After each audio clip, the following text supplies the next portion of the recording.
নারী জাতিটাকে আল্লাহ পাক এমন ভাবে সৃষ্টি করেছেন যে আপনি যত কঠোর হবেন তত বেঁকে বসবেন, আপনি যত কঠোর হবেন তারা বেঁকে বসবে। তাদের সাথে এত বেশি কঠোর হয়ে কোনো ফায়দা নাই।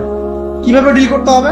একটা সূত্র বলে, আপনি আপনার মেয়ের প্রতি যেমন, আপনার যদি একটা মেয়ে থাকে 5 বছর বয়স, 10 বছর বয়স, 2 বছর বয়স, একটা মেয়ের সাথে আপনার সম্পর্ক কেমন?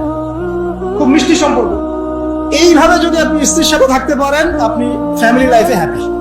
আর যদি অন্য কোনো পলিসিতে যান, খুব কঠোরতায় আহ্বান করেন, হ্যাঁ, বয়কট করেন, কথাবার্তা বন্ধ, খাওয়া দাওয়া বন্ধ, এই বাসা চলে গেল ব্রিফকেস নিয়ে, আপনি আবার এখানে, এগুলো চলতে থাকলে আপনি না দিনের কাজ করতে পারবেন আর না দুনিয়ার কাজ করতে পারবেন। তো এখানে সবর ছাড়া কোনো নসিহত নেই, সবরই সবর, ধৈর্যের চূড়ান্ত পরীক্ষা দেওয়া লাগবে এখানে। আর দুনিয়াতে যদি এভাবে একটু কষ্ট করে চলতে পারেন, জান্নাতে হুর অপেক্ষা করছেন।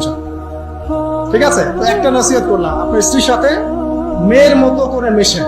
আপনার মেয়ের সাথে আপনি যেমন, আপনার ছোট্ট ছেলে সন্তানের সাথে আপনি যেমন, এভাবে একটু ডিল করেন, তাহলে দেখবেন যে আপনি স্ত্রী মাশাআল্লাহ ওর চেয়ে ভালো মানুষই থাকবে না, এবং তার কাছে আপনার চেয়ে ভালো কোনো মানুষই থাকবে না।